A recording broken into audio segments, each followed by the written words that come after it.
Mayong buntag na usab kanato nga tanan. Dalay ko na usab ang Dios karon nga kabuntagon. Sa diin kita magakauban sa pagtuon sa pulong sa Ginoo.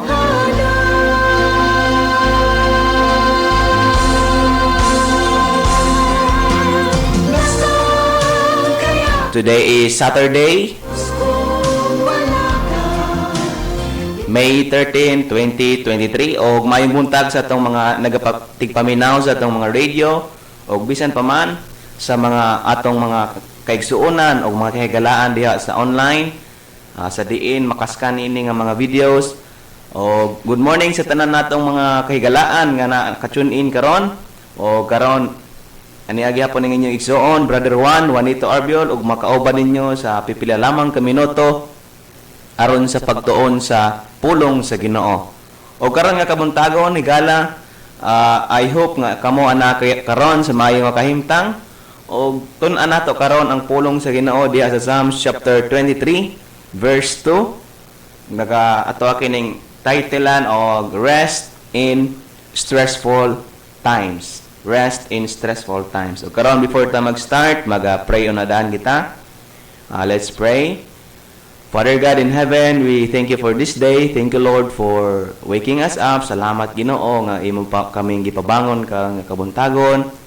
Thank you Lord sa kinabuhi nga imo nga gihatag kanamo o bisan pa man Lord God, salamat sa mga panalangin nimo ginahatag kanamo, mga espirituhanon nga panalangin. O bisan pa man Lord God sa mga panalangin nga mga material nga imong gialaw kanamo Lord. O pasaylo wa kami Ginoo sa among kalapasan. And I pray, Father, nga karon as we study Thy Word, may the Holy Spirit, Lord, mag-guide ka namo o magapasabot ka namo nini. Aron nga kini Ginoo dili lamang nga masabtan namo, but mo kini Ginoo ma-apply sa mong pagkinabuhi, madala-dala namo Ginoo bisag asa kami. Lord God, i-bless kani nga pagtuon karon, i-bless ang nagapaminaw sa ilang radio, i-bless Lord God ang makaskan pa niini Ginoong Dios, maka-replay niini nga mga live session, Lord God, I pray for them, ikaw magapanalangin kanila. Amahan, kanitanan among ginaampo, banang pagpasalamat, sa ngalan lamang ni Ginoong Hesus, among Diyos ug manluluwas. Amen and amen. Once again, good morning kanato nga tanan. Rest in stressful times. Now, in Psalms chapter 23, verse 2, mao kining giingon sa pulong sa Ginoo. Sa Psalms chapter 23, verse 2, He maketh me to lie down in green pastures. He leadeth me beside the still waters. Now karon, ang Psalms chapter 23 sa diin atong gi-quote, no? Ang atong gibasa karon nga text, makita nato nga kini gisulat ni King David o atong makita dira sa kung imong basahon kanang whole chapter igsoon, makita nimo kanang Psalms 23 dili lang na siya kanang gitawag nga shepherd's psalm, no? But a sheep's psalm also. Kanang Psalms 23 dili lang na siya awit o salmo sa usa ka magbalantay, no? Sa karnero, but at the same time salmo or awit kini, no? Sa usa ka karnero. Now karon, as a sort of introduction, ato as ang ila-ilahon ang nature, ang unsa di ay ang karakteristik sa kuan sa kanay gitawag bitaw nato nga karnero. O kung imong tan-aw igsuon sa pulong sa Ginoo, ang karnero or usually ang Kristohanon, ang anak sa Dios, ang katawhan sa Dios, gina-compare na siya sa karnero or kanang gitawag nga sheep. Now, ato makita nga nung magkaha ang balaang espiritu, gigamit niya ang karnero isip pag-symbol, no? Pag-symbolize ka nato. Nganong dili man kita kambing, nganong dili man iro, nganong dili man leon, nganong dili man nganong karnero man gyud. Now atong tan-awon ang characteristic sa kaning karnero, no? But before that, atong tan-awon ang ginabuhat no sa unang panahon sa mga tao. Of course, kani personally wala man ko naka-experience ani kay wala man ko katilaw o magbantay sa karnero. Pero kanang mga tao nga nakabantay na or nagbuhi bitaw og karnero, makarelate siguro niyan. Nga sa una daw, particularly in Middle East, kanang sayo ba kayo sa kabuntagon, kanang shepherd, sayo pagyod kanang wala pa init, mga probably mga 4:30 or 5, inana, wala pa init. ilaha daw ng pakaunon ang sheep. Ang sheep unya pukukaon jud na sila din katong green kayo nga kuan gyud nga pastures. Unya pag moabot na mga alas 9, of course, kana makabalo man ta nga init-init na siya. Ang ginabuhat di ay sa mga shepherd igsoon, ilahan ang dalon ang ilang mga karnero sa area nga kanabitang quiet, kanang hilom mingaw kayo nga area. O dito na sila mag-meditate na sila ang ilahang gipundo nga pagkaon, ilahan ang kaon-kaonon. O dira nga quiet time, matod ba sa kuan sa mga nagtuon sa kuan sa mga inani, sa mga expert, kana daw nga time nga hihilom kayo sila, ganang nagkuan usap-usap sila kay lahi maning dili man sila tao kita kay inig kaon nato mo lahos man na dayon sa tuwang tiyan nya kani sila kay mga mananap man ilaha dayon ng usap-usapon unya dira daw nga time sa ilang quiet time mao daw ng time nga mo grow jud sila kayo dili katong time nga ining kuan sila kanang grabe sila pa kuanon. Of course importante to sa ilang growth pero sumala sa ila sa mga kuan sa mga expert kani daw sila mas mugro dira daw gyud ang paspas nga growth sa dihang kada bitawng maseparate sila og dito sila sa mingaw no gilain sila sa ilang shepherd sa mingaw nga area unya mag-usap-usap na sila og we know nga kaning kuan kaning sheep di na sila mo inom og kanang saba kayo nga kuan tubig di gyud na sila mo inom og kanang tubig nga kusog kayo agos sa kuan kusog ang agos sa tubig, di na sila mo inom sa falls. Moadto jud sila sa kanang tinaw nga tubig at the same time kanang kuan, kanang mingaw siya nga tubig, kanang still water siya mao nang ilang paborito. Kay dili na sila ganahan og kanang saba. Kay kaning sheep dali ra na sila makugang. Now, characteristics of sheep. Number 1, sheep are dumb.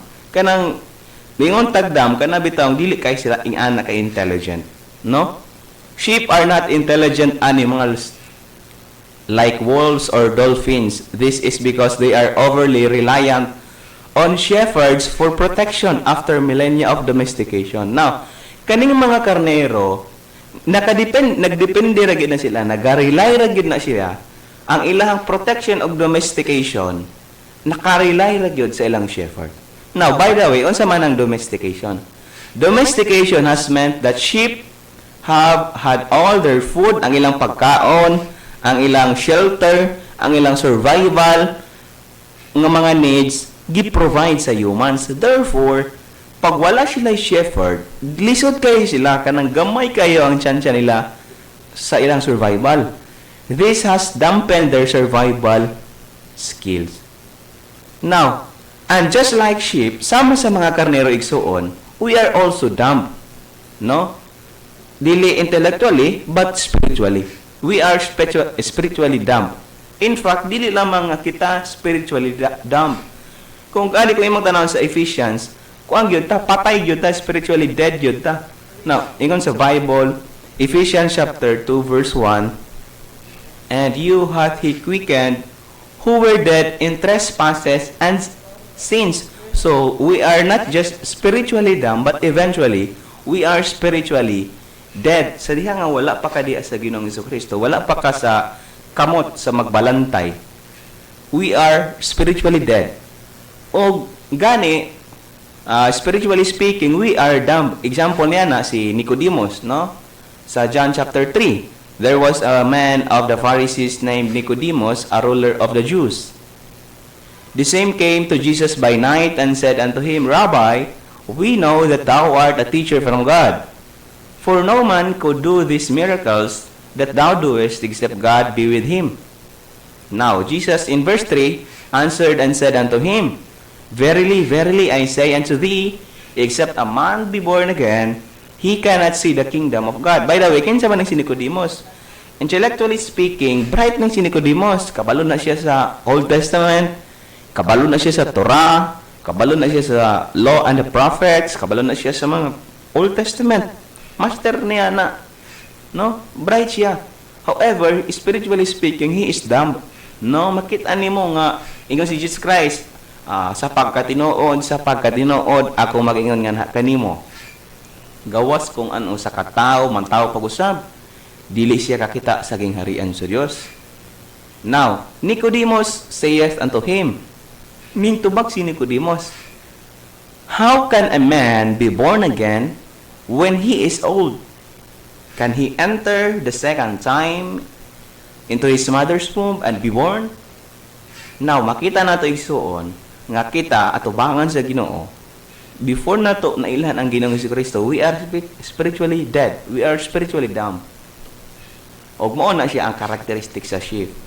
Not just dumb, but number 2, sheep are defenseless. Kanang mag-ingon ganit tag defenseless. Kanang dali ra kay sila ikuan ba? Dali ra kay sila mahimong prey sa kalaban. No, maunang makita nato sa sheep kanang wala gid kay sila kanang ingon nga defense mechanism sa ilang kuan ba nga kuan defenseless gid sila. Defenseless. Ang mga karnero, they are defenseless against predator. Dali ra sila mahadlok. Nervyoso ning mga sheep ug dali ra ni sila makugang. They are easily frightened. Pag naay mga wolves, dali ra gid sila mahadlok. Mao nang isa sa ilang mga defense, mao nang magtapok yun na sila, no? Ang nature gid siya mga sheep igsoon, kanang dapat yun nga ang usa ka sheep di gid siya mobulag sa flock. Kay the moment nga mobulag siya sa flock, mo kuan siya. At kanang dali ra kay siya makuan sa mga predator. And usa na siya ka picture sa to ang mga Kristiyanon nga dapat di ay dili ta mobulag sa church, sa mga katauhan sa Dios. Kay dali ra gid ta atakihon ana sa kalaban.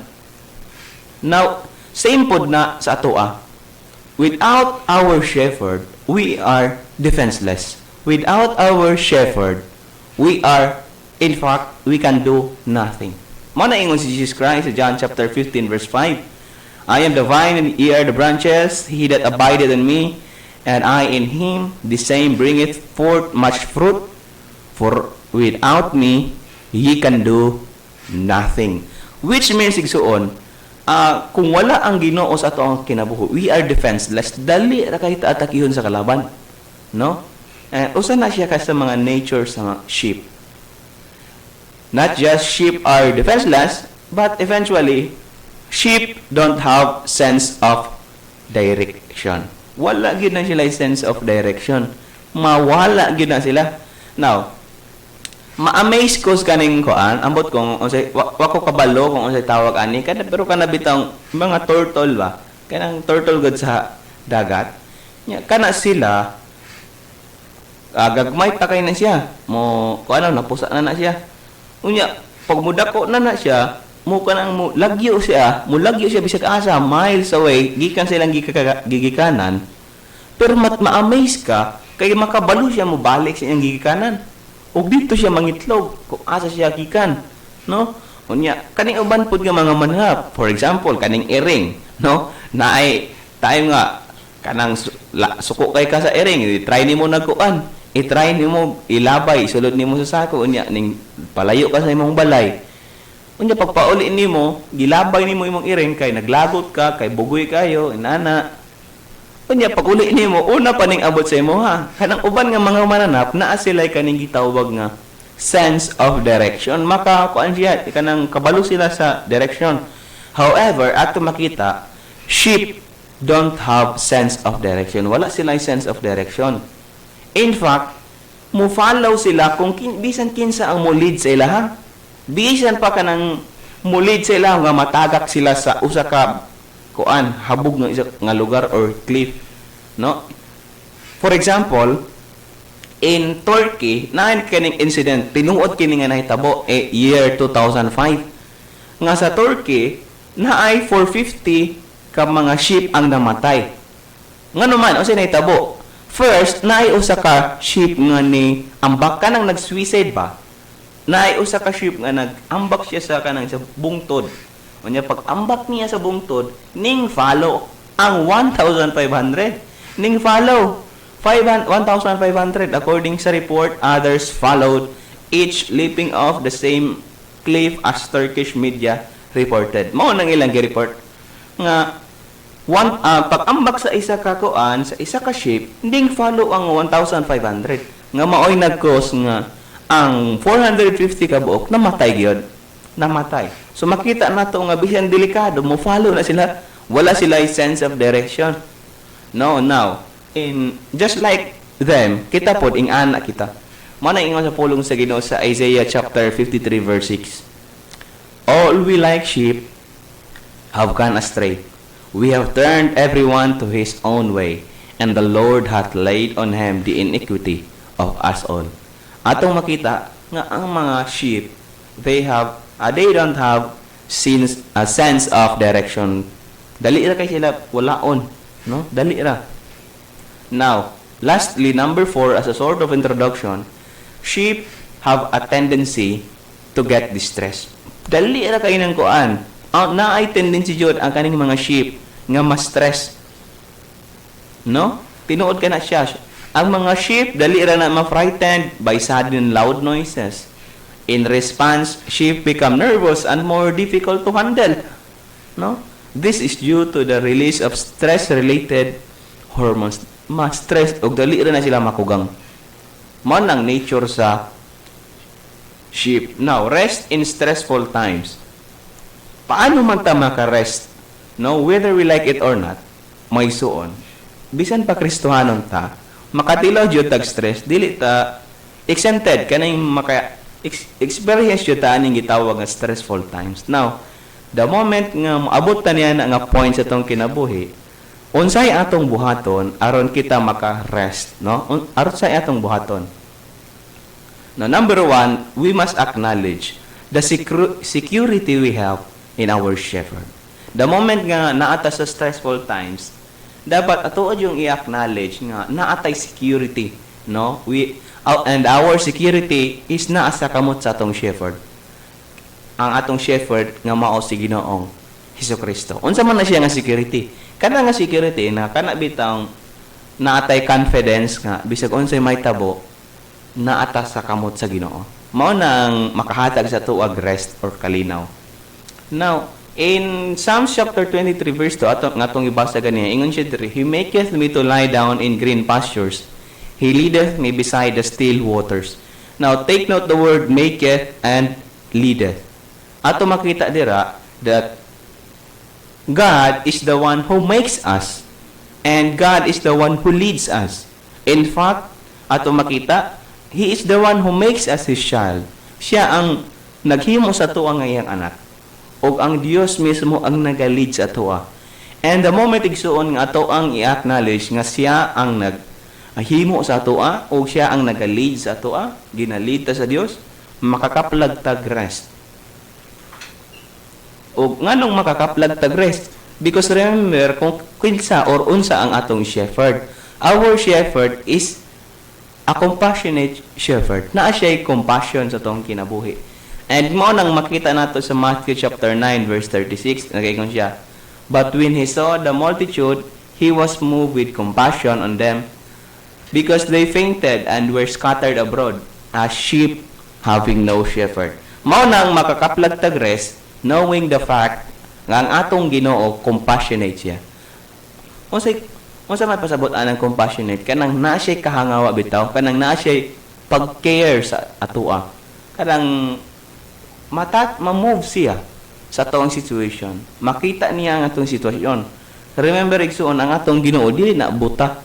Nakabalo siya, nakakita siya sa atong kahimtang.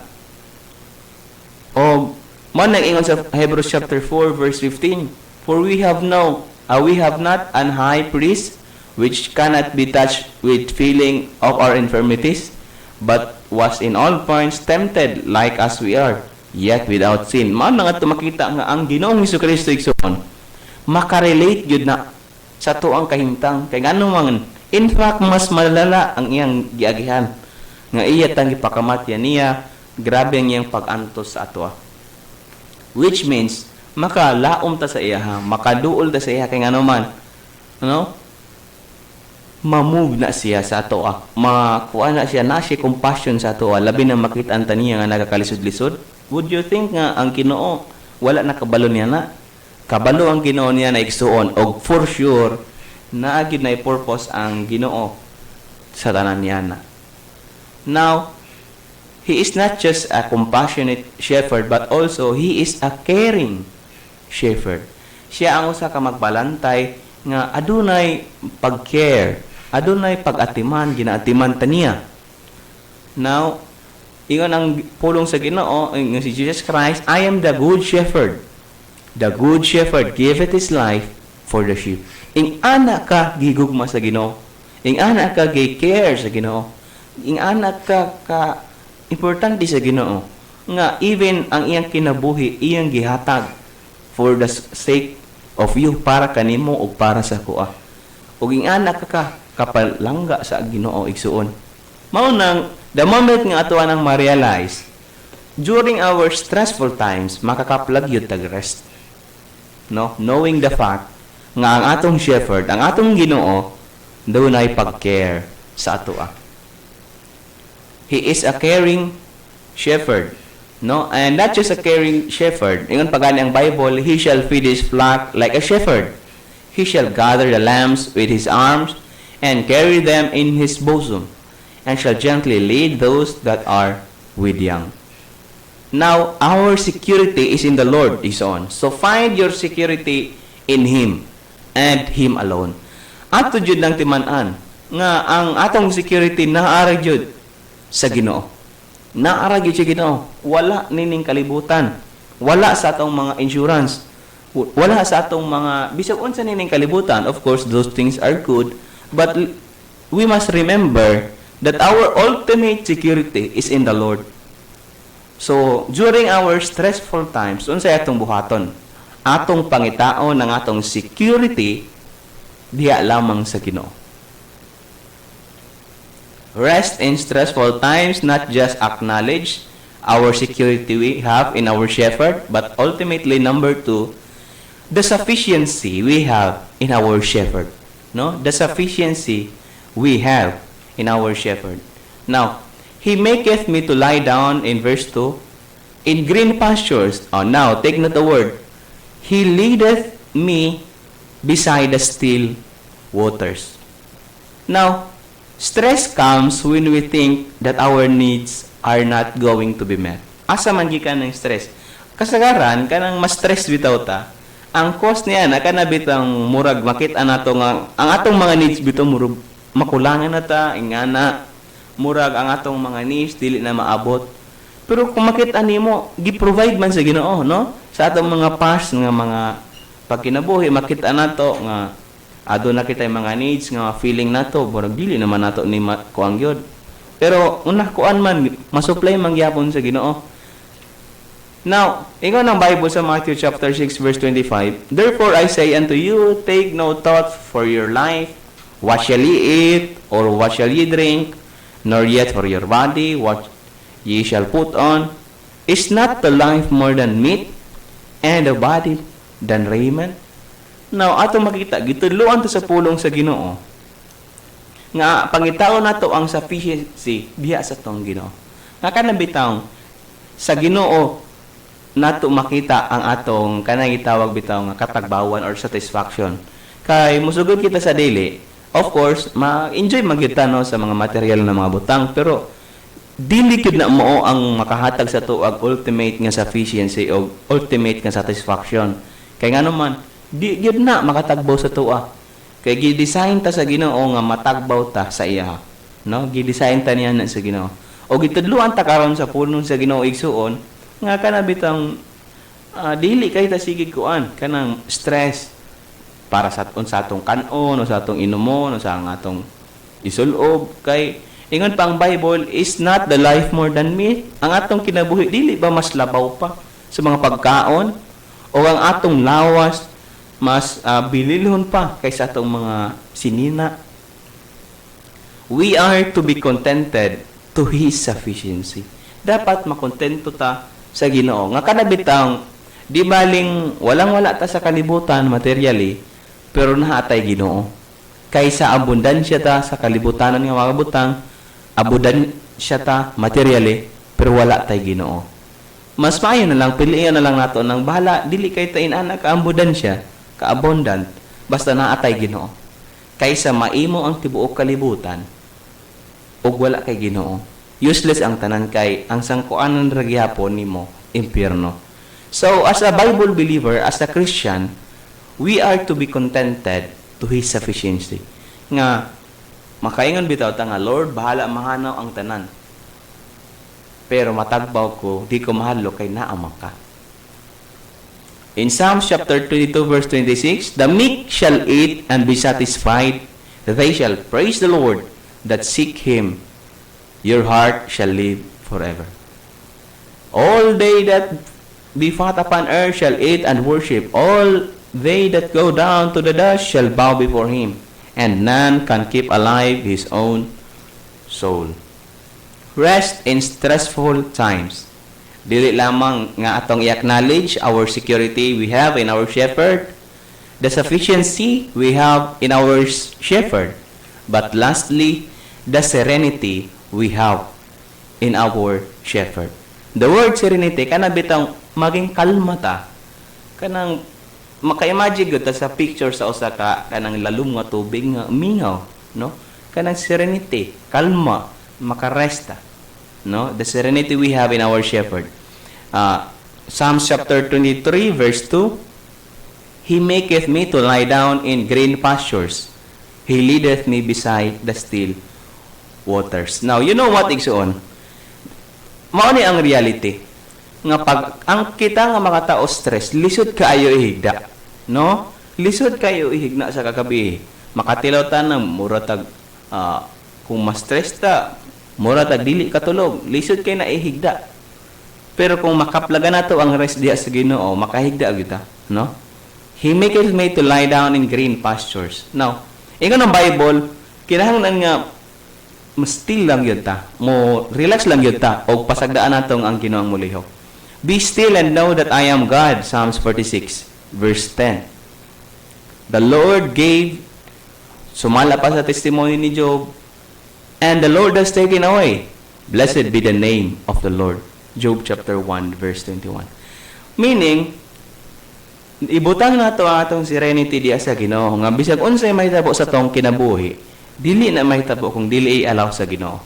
And for sure, pag ang usa ka butang gani i-allow na sa Ginoo, nagyud na siya purpose sa atoa. Og alang kana sa atong kaayuhan. Isaiah 30 verse 15, For thus saith the Lord God, the Holy One of Israel, in returning and rest shall ye be saved. In quietness and in confidence shall be your strength. And ye would not. No, makita na to nga, ang Ginoo nag-offer gyud sa iyang katauhan sa rest. Nag-offer, no? Ug lamang ang tao lang gyud ang dili moduol sa Ginoo. Mao lang gyud na. Gani atong makita sa New Testament, naga-invite ang Ginoo. Ingon siya, Come unto me, all ye that labor and are heavy laden, and I will give you rest. Naga-invite ang Ginoo. The only way we can rest is by getting back to the Lord. Akong balik ko nigsuon, the only way we can rest is by getting back to the Lord. So therefore, find your serenity in the shepherd. Kung mupalayo ta sa Ginoo, samot ta ma-stress. Kung mupalayo ta sa Ginoo, samot ta ma-depress. Dili solusyon ang paglayo sa Ginoo. Unsay solusyon? Dapat the moment ka maabot ta sa stressful times kay dili man gyud malikayan, maabot man gyud na mudut-dut gyud ta sa Ginoo. Atong pangitaon ang serenity diha sa atong Ginoo. A distressed sheep, atong di man nagsuon nga kanang sheep bitaw nga na stress, kanang literal na sheep ha. Dili gyud ka produce og wool og fats, tanawang picture of payat kayo, perting payata, wala siya wool. Na unsa man ang wool and fats, gamit kay na siya, no? Daghan na siya gamit. Meaning kung distress ang usa ka sheep, di siya ka produce og wool, no? Likewise, we can't bear fruits when we are distressed. Kung ang Kristohanon distress po, dili po ta kapamunga. O remember, gi-challenge ba yata sa Ginoo nga mamunga? We can't produce when we are distressed. When there is no security in the Lord. Kung wala tayo security diya sa Ginoo, dili jud ta kapamunga. When there is no sufficiency in the Lord. Kung sige pa ta nagapagitag katagbawan sa kalibutan, dili jud ta kapamunga niya na. When there is no serenity in the Lord. kung dili ta mo rest diha sa Ginoo, dili jud ta kapamunga og magpabiling gyud ta nga distress.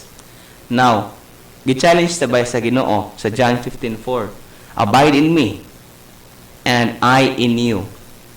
As the branches cannot bear fruit of itself except it abide in the vine, no more can ye except ye abide in me.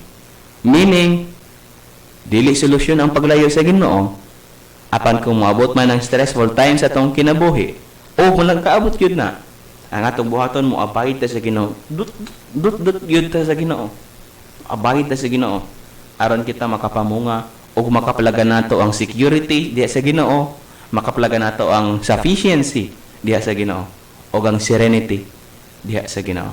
I am the vine and ye are the branches. I am the vine, ye are the branches. He that abideth in me and I in him, the same bringeth forth much fruit. For without me, ye can do nothing. Mao na, wa man tay mahimo kung wala ang Ginoo. Therefore, we need to rest in stressful times by finding our security in the Lord, by finding our sufficiency in the Lord, and by finding our serenity in the Lord. Mag-pray kita. Ginoong Dios, salamat sa imong pulong. I-bless ka to Ginoo sa among kasing-kasing.